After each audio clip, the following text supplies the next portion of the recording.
IELTS Writing Task 1, Lesson 4, Pie Charts. Pie charts can show numbers, but they always show percentages. Let's look at an easy example using the following topic: the favourite sports of a class of 20 children. Here's the pie chart. We see 4 sports: tennis, rugby, swimming and football, and the chart could show numbers of children like this. And we could write sentences like this one: football is the favourite sport of 10 children in the class. Instead of numbers, the pie chart could show percentages like this.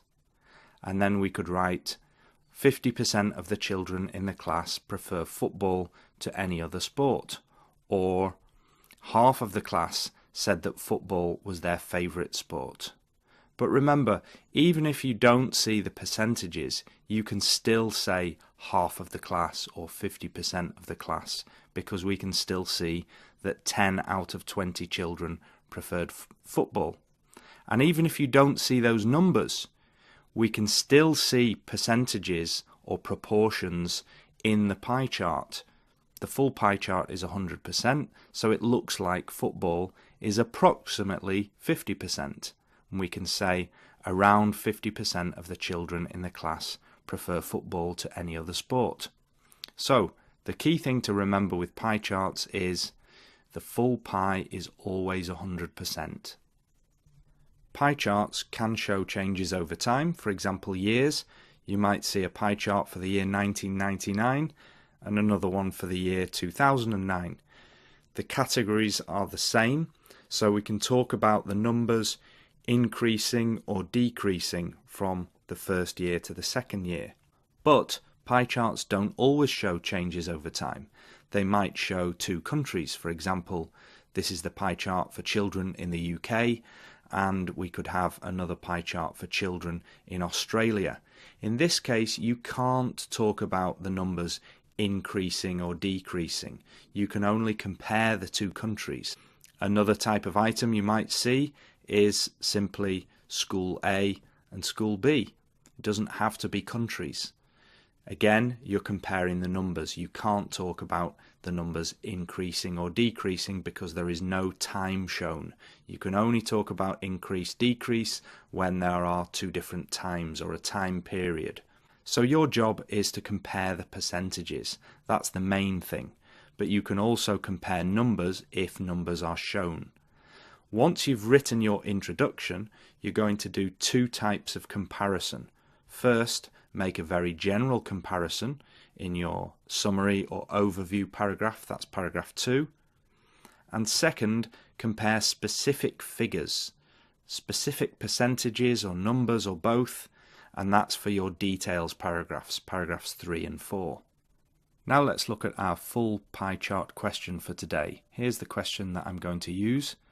The charts below show household spending patterns in 2 countries between 1980 and 2008. So household spending patterns means the money spent by people living in one house, an average house. We've got the 2 countries, UK and New Zealand, and on the left you can see 1980 and 2008. And the spending is in 5 categories. We've got spending on food and drink, utility bills, transport, leisure and other. Our job is to compare those pie charts, compare the percentages of spending in the 2 different countries and in both years. As usual, we're going to write a 4-paragraph essay: introduction, overview, 2 paragraphs of details and no conclusion. If you're not sure why I'm saying no conclusion, please watch the introduction lesson for writing task 1 that I've done. You'll see my explanation there. Let's start then with the introduction. The technique is to paraphrase the question. If we look at the question, all we need to do is go through it bit by bit, changing a few words. If we start with the charts below show, we can easily change that to the pie charts compare. And then we move on to household spending patterns. I'm going to just check the chart for this one. The household spending patterns refers to the spending on these 5 categories. So I'm going to change that a little bit more and mention the categories. the pie charts compare 5 categories of household expenditure. So I've introduced the idea that there are 5 categories there, and expenditure instead of spending. Next, easy, in 2 countries, in the UK and New Zealand, and between 1980 and 2008, in the years 1980 and 2008. So the full introduction is done. The pie charts compare 5 categories of household expenditure in the UK and New Zealand in the years 1980 and 2008. Now we can move on to paragraph 2, the summary or overview paragraph. 2 sentences, and we need 2 main points. I've had a good look at this pie chart and made my choices for the overview already. You might need to look at it in a bit more detail and think about it, but here are my choices anyway. I noticed firstly that in both countries, if we look at food and drink, we see a decrease between the 2 years. So there's a similarity there between both countries. And also in both countries, if we look at utility bills, we can see an increase from 1980 to 2008. Notice I'm looking for very general things, and I'm looking at both countries together. Are there any big similarities or big differences? I've pointed out 2 similarities between the countries. Now I'm going to look at 1 big difference. I think the biggest difference is the leisure category. Much higher figures for the UK in both years. So 2 similarities and 1 big difference is what I've found. Let's see how I wrote that in my overview. It is noticeable that the proportion of spending on food and drink fell in both countries over the 28-year period, while spending on utility bills rose. Those are the 2 similarities that I pointed out. Second sentence. Also, UK residents spent a significantly larger percentage of their household budgets on leisure than their New Zealand counterparts. So there I've talked about the big difference that I found, which was leisure spending.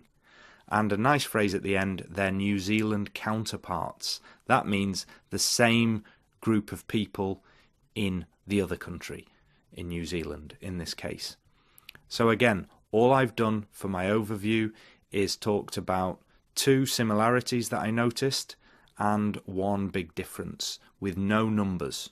No numbers are mentioned in here. We'll come on to the numbers next. And that brings us on to the details paragraphs 3 and 4. Starting with paragraph 3, we need to look at the chart again and decide what to put in this paragraph. I'm going to start with food and drink, this category. And as we said in the overview, we've got from both countries, we can see a decrease there over the years, the 2 years. And then in this paragraph, I'll talk about utility bills and talk about that increase that we mentioned in both countries. Notice that what I've done there is I've chosen the same information as in the overview, but we're going to describe it in much more detail now with the numbers. Here's how I did it. In 1980, 29% of an average New Zealand household budget went on food and drink, while the equivalent figure for a UK home was 23%. By 2008, expenditure on food and drink had fallen by 4% in New Zealand and by a full 10% in the UK. By contrast, both countries saw an increase in expenditure on utility bills for the average home, from 27% to 31% in New Zealand and from 26% to 28% in the UK. So what have we done there? As I said, it's the same information as the first sentence of my overview. That's an interesting technique to use. You take the first sentence of your overview and you expand on it in much more detail. It doesn't always work for every question, but here it does. So what have we got in this paragraph? We've got 2 categories only, food and drink and utility bills, and we've made comparisons between both years and both countries. Let's do the same thing for paragraph 4 now. We'll look at the chart and decide what to put in this paragraph first. We'll start with leisure, the next category to describe, and we've got much higher figures in the UK than in New Zealand, so we can talk about that. We mentioned that in the overview, but we'll say it in more detail now. And we'll finish off with something that we didn't mention in the overview. We'll mention transport and the other costs. Let's see what I wrote in my paragraph 4. Leisure activities accounted for the highest proportion of UK household spending in both years, but only the third highest proportion in New Zealand.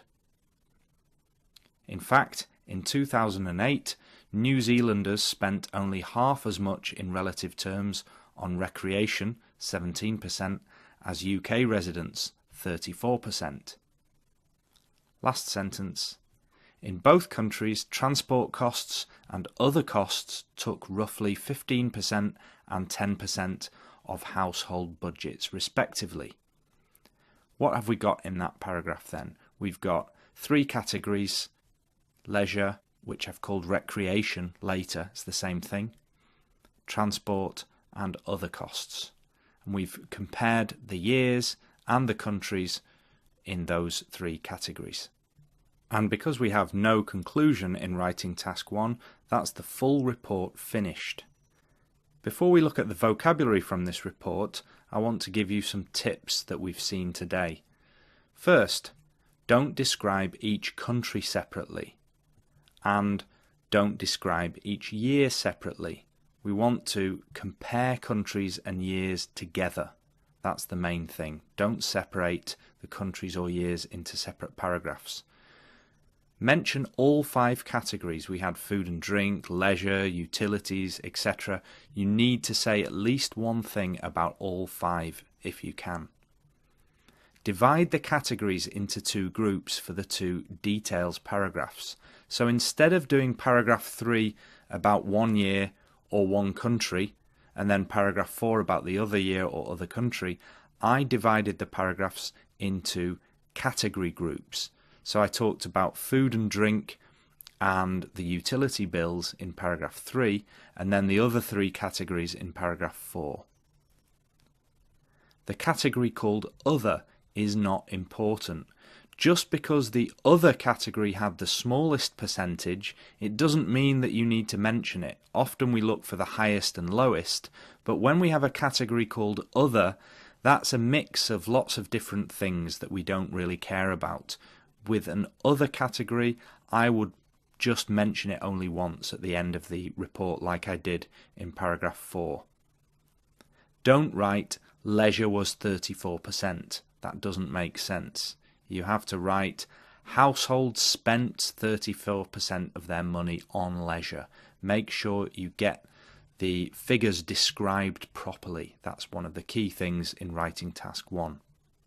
Those are my tips from this report, this lesson. Look over those again and make sure you understand what I mean by each one. Now finally, let's look at the vocabulary from this lesson. As usual, we're going to focus on paraphrasing, comparing, and language for describing changes that we've seen. Here's the good language that I think an examiner would notice.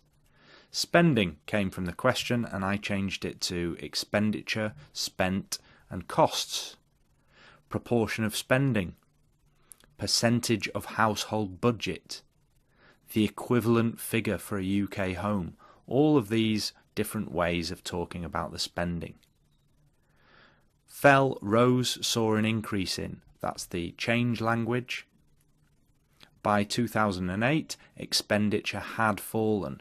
Had fallen is a past perfect verb structure, and we use that when we've got the word by with a date.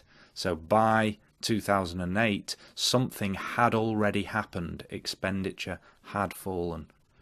If you're using in 2008, you probably just say in 2008 expenditure fell. So notice that difference between by and in. By with the past perfect. Spent a significantly larger percentage, that's comparison, than their New Zealand counterparts. I mentioned that earlier. Counterparts meaning the same group of people in that other country. It's a good word to use. 29% of an average household budget went on. So describing these numbers correctly, and the words household budget, that's a good phrase to use. And you can say the budget goes on something, in this case in the past, went on. While, by contrast, because of course we're comparing countries and years, leisure accounted for the highest proportion. Spent half as much in relative terms. Well, the spending, we don't know the actual amount of spending. All we know is the percentage of spending. That's why I've used this phrase in relative terms, relative to the amount of money that is spent in total by each household. And recreation, finally, instead of leisure, I had this synonym, recreation. So that's the vocabulary that I think examiners would notice. If you print the worksheet, watch the lesson again, and analyse each sentence carefully, I'm sure that will help you to understand everything I've said today a bit more clearly. Next lesson, we'll look at tables.